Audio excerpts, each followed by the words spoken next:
Alright, in this video we're going to talk about what the periodic table tells us about an element.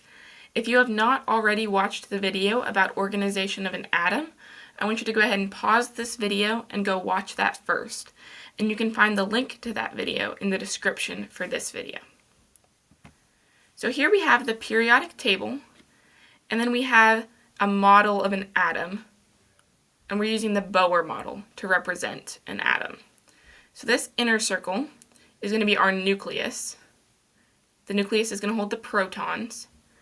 And then this outer circle represents the valence shell. It's going to hold the valence electrons.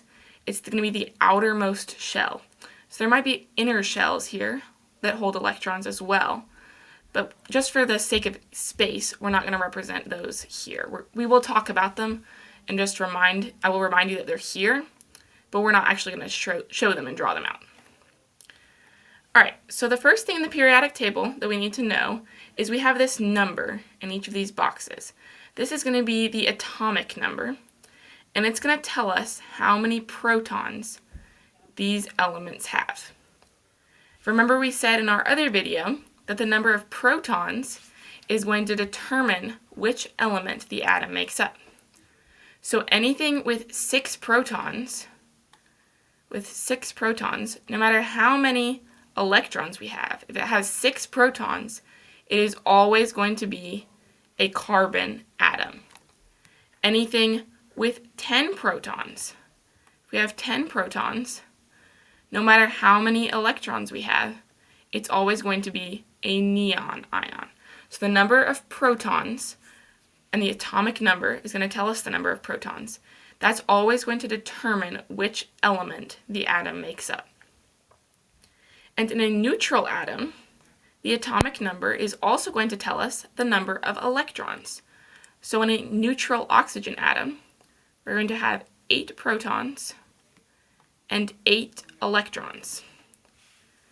Alright, but we talked about in our other video that each shell can only hold a certain number of electrons, and it's always trying to have a full outer shell. So the number of electrons that we have here might not fill up the outer shell. So we can either lose electrons, we can steal electrons, or we can share electrons. And if we're losing electrons or stealing electrons from another atom, this is going to change the charge of the atom. It's not going to have the same number of protons and electrons. And we're going to talk about that in our videos about ionic and covalent bonds. Alright, so these rows right here are going to tell us how many shells are holding the electrons. Okay? And whichever row the atom is in, whichever row this element is in, that's going to tell us where the valence electrons are. Which shell is the outermost shell? So sodium, for example, here, its outermost electrons are going to be in the 3rd shell. The columns here are going to tell us how many electrons are in that outer shell. Alright, so we're going to have 18 rows here, or 18 columns here, but this first row is actually only going to have 2 columns. It's going to have hydrogen and helium.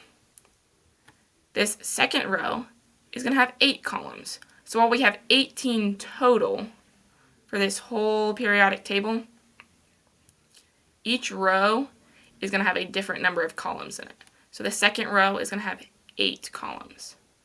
The number of columns in each row is going to tell us how many electrons that shell can hold. So the first shell, for example, can hold 2 electrons because there are 2 columns in this first row. The second shell can hold 8 electrons because there are 8 columns in this row. This last column here, column 18, everything in this column is going to have a full outer shell. It's going to have a full valence shell. So these elements are not going to be very reactive because they are not trying to gain electrons, They are not trying to lose electrons, and they don't really want to share their electrons either. We can see how many electrons an atom needs to gain or lose by counting over from each side. So if we're counting towards the right side, that's going to tell us how many it would need to gain to have a full outer shell. If we count over to the left, that's going to tell us how many electrons that element would need to lose to have a full outer shell. All right, so let's look at a few examples. So let's start with oxygen. Oxygen is going to have 8 protons, and in a balanced atom, this oxygen is going to also have 8 electrons. Okay, where are these electrons going to be? Well, oxygen is in the second row here, so it's going to have 2 shells holding electrons. The first shell is going to hold 2, and the second shell is going to hold 1, 2, 3, 4, 5, 6. We just have to count over from the left towards the right to see how many electrons the outer shell is holding. So let's draw those electrons on there. Remember, we have 2 in the inner shell, but we're not showing that here. We're only concerned with the 6 electrons in the valence shell. Well, for oxygen to have a full outer shell, it could lose all 6 of its electrons here, and then its first shell would be its valence shell. Or we could gain 1, 2 electrons here. To gain 2 electrons, we can do that by stealing electrons or by sharing electrons with another atom. Now let's look at hydrogen. Hydrogen has an atomic number of 1, so it's just going to have 1 proton here in the nucleus. It's in the first column and in the first row. So it's only going to have 1 shell, and it's going to have 1 electron in that outer shell. For it to have a full outer shell, we could either lose this electron, and then we'd be left with just a proton, or let's count over to the right. We could go 1. We could gain another electron, and then it would have a full valence shell. So it has 2 options here. It can either lose its electron, or it can gain an electron. Now let's look at chlorine. Chlorine is going to have 17 protons. 17 protons here. It has an atomic number of 17. And in a neutral atom, it's also going to have 17 electrons. Now, where are these electrons going to go? Well, chlorine is going to be in the 3rd row. It's in the 3rd row here. So it's going to have its valence electrons in the 3rd shell.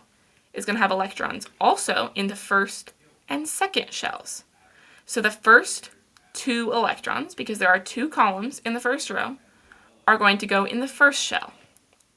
The next 8 electrons are going to go in the 2nd shell.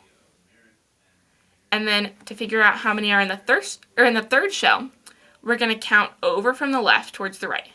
So 1, 2, 3, 4, 5, 6, 7. So we're going to have 7 electrons in this valence shell. 1, 2, 3, 4, 5, 6, 7. We're going to have 7 electrons in this valence shell. Now for chlorine to have a full valence shell, it could get rid of all 7 of these electrons, or it could go with the easier option. Let's count over to the right. It would only need to gain 1 more to have a full valence shell. We need to gain 1 more electron. All right, let's take a look at one more. This will be our final atom that we're looking at, and this is calcium. Calcium has an atomic number of 20. So it's going to have 20 protons and 20 electrons in a neutral atom. Right, we have the same number of protons and electrons. So let's see where these electrons are going to go. So calcium is in the 4th row, so it's going to have 4 shells holding the electrons. The first shell is going to hold 2. The second is going to hold 8. The third is going to hold 8. And then the 4th shell is going to be our valence shell. These are going to be the electrons that are reacting. All right, so let's count over from the left. 1, 2. It's going to have 2 electrons in its outermost shell, in its valence shell. Okay, so for calcium to have a full valence shell, it could either gain a whole bunch of electrons, it could gain 16 more electrons, or it could get rid of these 2 electrons, and then this third shell will be its outermost shell, and it will be full. So calcium will lose 2 electrons to have a full valence shell. All right, so let's just review. So the atomic number is going to tell us the number of protons and the number of electrons in a neutral atom. These rows are going to tell us how many shells the atom has, and whatever row the element is in, that is going to be the shell that its valence electrons are in. That is going to be its valence shell. The columns, if we count over, the columns are going to tell us how many electrons are in the valence shell. So the first row is going to have 2 columns. So the first valence shell, or the first shell, can hold 2 electrons. The second shell has 8 columns, so it can hold 8 electrons. And then we can see that all the way down the line. This last row, all of these elements have a full valence shell, so they are not going to be very reactive.